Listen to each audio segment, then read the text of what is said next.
He lasted 4 plays, and then he tore his Achilles. Again, I told y'all this game day, so we in the game day fits. Red, man. Gear, Okay. The Chiefs gear. It's out there. The Eagles gear. I'm trying to figure out, though, like, I don't want you guys to judge me, but I got my Eagle gear on, but I also got... I got my own. You got your own. Is that wrong with this? Or is that cool? I love that. No, I like it, man. I love myself. Be proud I of love the yourself, Eagles. dog. Hey, be proud of I love yourself, 25. Like, I love it all. I love the facility. Is it an issue, James Jones? Is it an issue, people at home? Please tweet at us, Facility FS1. Is it an issue to wear your own shirt? A shirt that dons your own face on it? That's a dope shirt. Man, I'm all about being proud of yourself, man. Yeah. It's hard work That's a dope accomplishing shirt. what you accomplished. You know what I'm saying? Not a lot of people can get their But own here's shirt. the thing, Shady, can I'm we see with it it. one more time? I'm all It's about not learning just, and take Shady's one shot. It's not just one LeSean McCoy. Is that licensed? There's like 4 LeSean McCoy Are you getting that money off LeSean that? McCoy is wearing. Are you making money off that? This the Russian title. Should I stand up? Yeah, Please, stand up. please. So it's like 5 LeSean McCoys. Oh, my Lord. So this is the Russian title, Shady McCoy. Yep. What's the word? Right here. Right. And this right here, this the all-decade Shady McCoy right here. Oh. Right? This is the all-pro Shady McCoy right here. And then the last one. Where's the What's that one? Where's the Shady McCoy that I have more touchdowns than in the season? Where's that? He did that. Your own homeboy.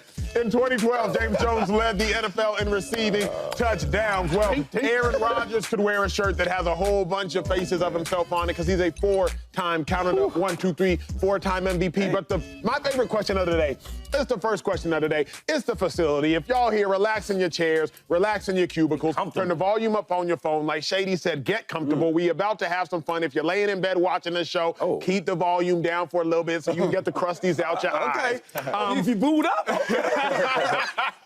Let's get to it. James Jones, you played with Aaron Rodgers, so this question means no more to anybody than it does to you. My dog. Does Aaron Rodgers owe the Jets an MVP performance tonight? No, he don't owe the Jets an MVP performance. He owes the Jets a W. Okay. But I believe he owes the fans an MVP performance. I believe he owes Sauce Gardner Okay. and Breece Hall an MVP performance. I don't know if y'all know, but you remember when them 2 young bulls was by the fireplace, holding up the jersey, Aaron Rodgers? I think it's time for them to see. The Jets fans, they've been waiting forever. Yeah. They have never had a quarterback like Aaron Rodgers. I think he owes them some of this Aaron Rodgers play, excitement, MVP play on the football field. Last time he ran out there with the flag, everybody was super juiced. I don't know if the Jets building has ever been that electric because Aaron Rodgers was on that team from the offseason all the way to the season. This is their first time, truly, truly first time to see you take the field and for them to really see greatness at the quarterback spots, really which they have never had in New York, true greatness at the quarterback spot. They got it now. I believe he owes them, but he just owes Robert Saleh and the Jets a W.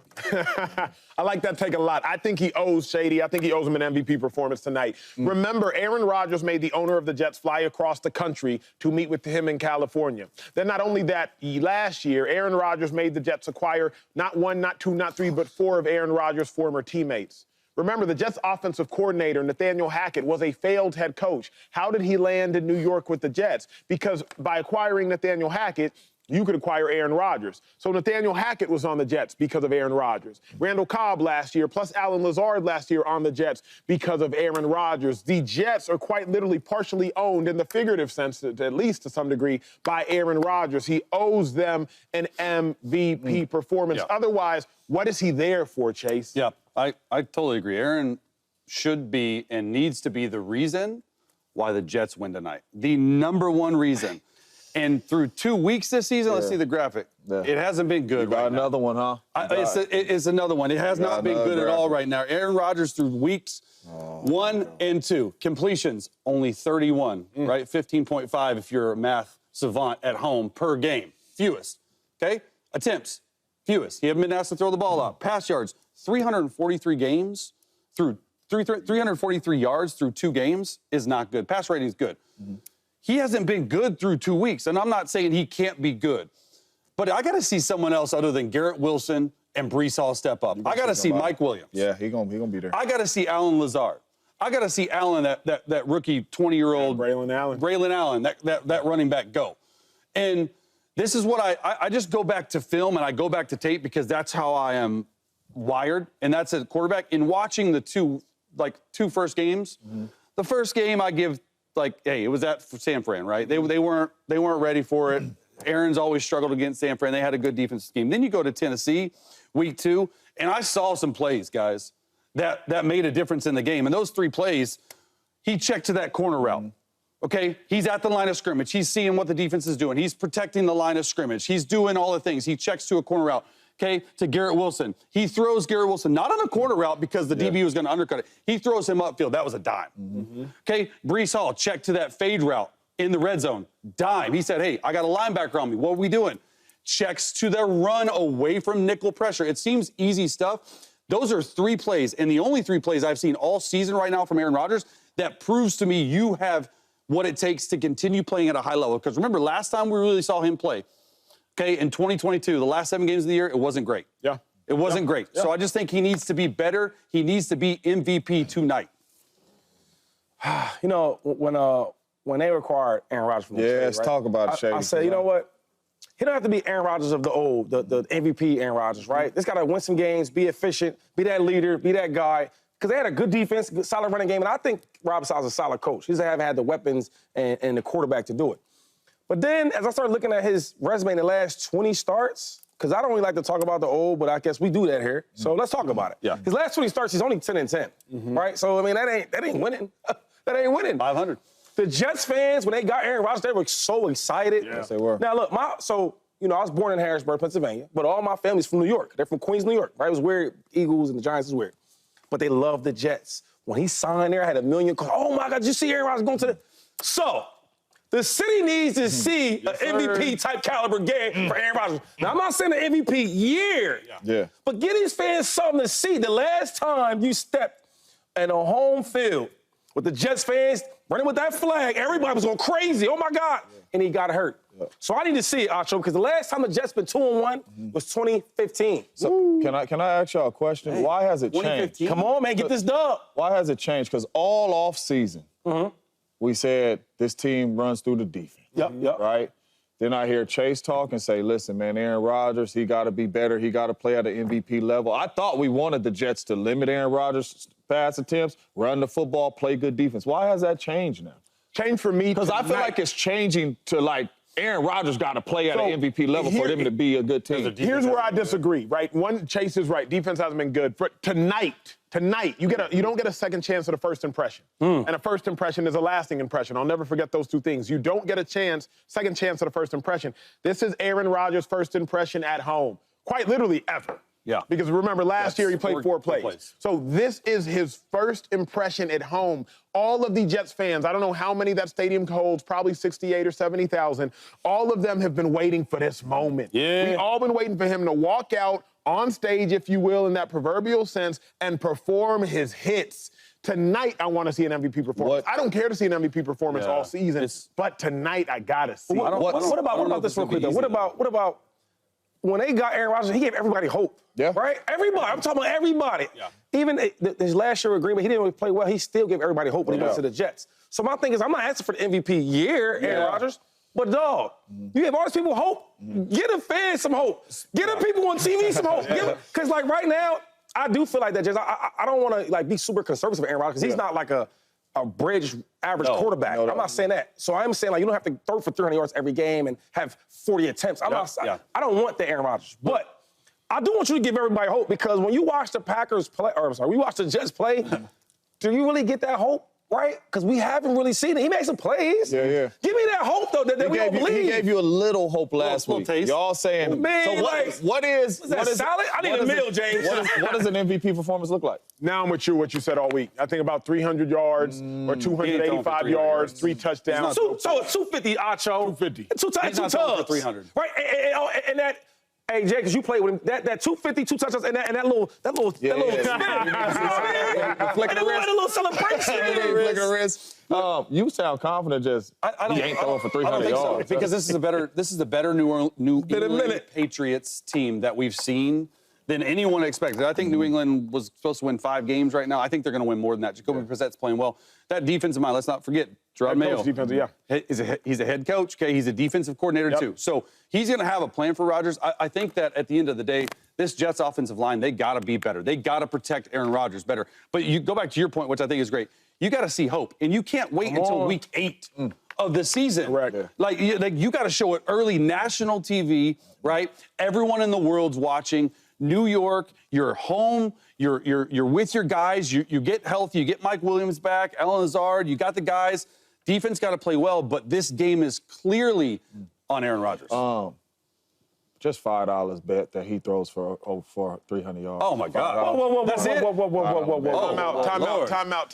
Facts. The judge and jury over betting Shady McCoy on the Yeah, too low. Shady, speak Your Honor, what we doing here? Yeah, under. Like, you run it. I mean, right. No, minimum bets on the set are $50. At least $50 better. $50 minimum. I knew he didn't like betting. Hey, $5's a lot. $5's expensive. A man made $50 million in his career, dog. I was gonna say, hey, can we do it for a penny? No, $50 entry fees. $50 entry fees in the facility. Losing to the Chiefs, acceptable. Losing to a Raiders team under a first-year head coach, Antonio Pierce. Hold on now. If you're Lamar Jackson, it's not acceptable. That's why you play the game. Sure. Yeah, that was impressive. Y'all, if Lamar Jackson starts 0-3, y'all do realize it would be another hard reset for Lamar Jackson. Like, if Lamar were to start 0-3, now people are getting fired once again. 100%. If you start 0-3, depending on what statistic you use, over the last 20 years, only 1 out of 120 teams has made the playoffs after starting 0-3. Again, that is less than 1% chance you will make the playoffs if you start 0-3 over the last 20 years and change. What that means is very simple. Somebody getting fired.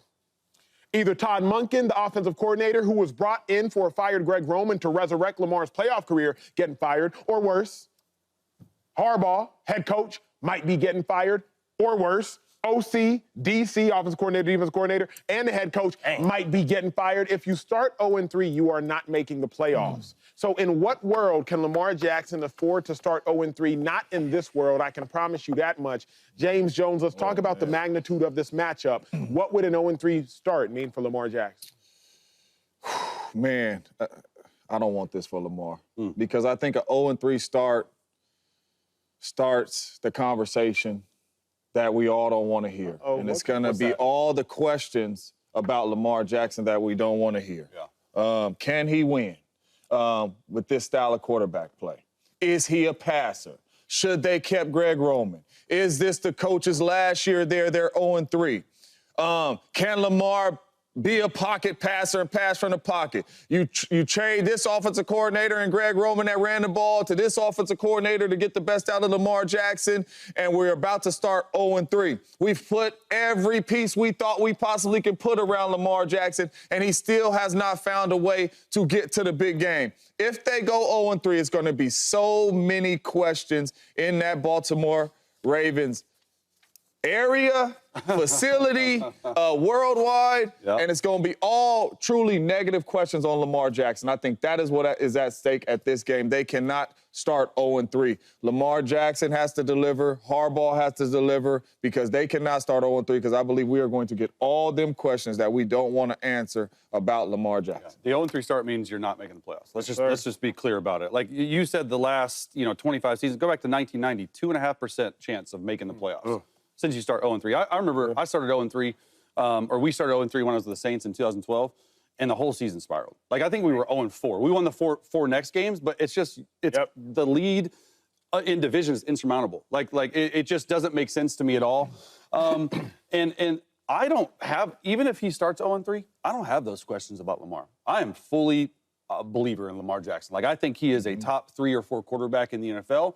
I think the pieces around him need to be better. Specifically, Todd Monken, the offensive coordinator. I can't do that, Chase. I can't do that. And that's what I'm saying. And that's what I'm saying. I'm not doing this. You on the right side, but there's going to be a lot of them. So specifically, the offensive coordinator. All right, they got to get into a rhythm offensively. Lamar's got to make the plays. Lamar has put the team on his back. They should have won the Chiefs game. Really quick, the only reason why people are going to push back on you because and a lot of people in the world too, but they're going to say, well, he had a dude that just ran the ball and you wanted this. He had a bunch of first-round receivers and now we saying the dude that passes the ball ain't a good offensive coordinator for Lamar. Let me get to my take. Oh, you ain't there yet? Nope.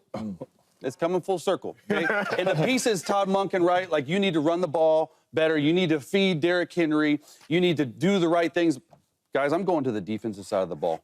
Mike McDonald. That defense was supposed to be the reason that the Ravens were going to be okay this year. Yes, sir. They have been downright awful. 20 points at home given up in the last 4 drives to Gardner Minshew.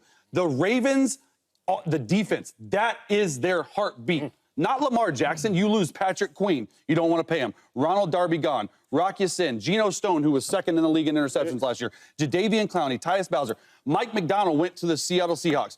At the end of the day, you got to score points. And look, I know people are going to point to the stat Lamar Jackson in that game. He did 3 straight 3-and-outs at the end of the game. You let up 20 points on defense. That's my point. I think Lamar Jackson is feeling the pressure to do everything by himself because this is a team game. Yes, the offensive coordinator needs to be better. Yes, of course, Lamar needs to be better. But it's a 3-phase game. Special teams. Justin Tucker used to be automatic from 50 yards. He's 2 for 7 his last. Like, these are all points out in the game. The whole team is failing Lamar, not just Lamar. Let me circle that. No, I got to get the shade. I'm just circling that real quick because that's another question people going. Oh, we gonna address that. We gonna address that. The circle is can Lamar win without a defense? That's gonna be another question. We gonna address that. 2-5. How bad would the Owens? Yeah, well, like Chase said, I mean, there's no playoffs, right? And then obviously they could probably lose the next 2 also. It'd be 0-5 because they got the Bengals, which is always the toughest of the divisional game. And Josh Allen ain't. Oh, my Lord. You know what I'm saying? It can get real bad. Another thing I hate about this is because all the real haters that really hate on Lamar Jackson, that's mad that a player like him, the way his playing style, the way he plays quarterback, they hate that, right? And now that you pay him all this money, he's one of the best in the league. People hate to see that. So now it gives him like. That's it. That's a good You know what I'm saying? bro. It gives him ammo to really talk about it. So now if things don't go well for Lamar, I told you so. You know, he shouldn't have been a quarterback. He should have been this. He should have been that. So I just hate it because Lamar is really, really good. He's an elite quarterback in this league, and he won't get the respect if he goes 0-3, 0-4. And it's going to start that narrative of, is he really a good quarterback? There it is. That he deserves to be the guy. So dumb. Well, here's a dumb narrative. Here's my thought, because I'm gonna start this narrative. Talking to everybody is Lamar to me would now become the norm and not the outlier. What is the norm? The norm for quarterbacks that are elite runners is you have a lot of success in your career at a very early age and early stage. Whether we start with Robert Griffin, who peaked in his first year in the NFL, whether you talk about Cam Newton, who peaked in his 5th year in the NFL, you can look at Russell Wilson, who peaked collectively with this team in his 2nd and 3rd year in the NFL. Mike Vick peaked, went to the championship game in his 4th year in the NFL. But the running quarterbacks, notable quarterbacks that have 700 or more rushing yards, they peak early. This is not Emmanuel Acho's opinion. This is just what the data suggests. Lamar Jackson should be better than every of these quarterbacks listed on your screen. He's a 2-time MVP, 1 time is unanimous. He should be an outlier. But if he starts 0-3, and now you're telling me we got to change the coaching staff again, I believe that we have seen a peak, a crescendo of Lamar Jackson's career. Now you might say, Acho, Lamar got 10 more years left. Sure he does. And in 2013, Russell Wilson had 10 more years left. It didn't mean it was going to be better. In 2004, Mike Vick had 10 more years left. It didn't mean it was going to get better. It just meant it was going to exist. What I would suggest is, and really I'm talking to you, Chase, because this is a conversation that you were bringing up, is I think that Lamar Jackson would be in line for becoming another statistic as opposed to becoming the outlier. Being honest with you, bro. And I spent a lot of time. You were on 30 minutes in the meeting trying to get all this right, and I like it. But come on, man. There's no way we are even mentioning Cam Newton, Russell Wilson, RG3 in the same breath as Lamar Jackson. I'm sorry. He's a better quarterback than all 3 of them combined. Absolutely is. And it's not even close. We're using rushing yards now? Yeah. That's not what a quarterback does, in my opinion. But that's what Lamar Jackson does best. He's not. Not last year. He won an MVP, and it was a little bit of debate. I get it. How many passing touchdowns? I don't even know the passing touchdowns. 25.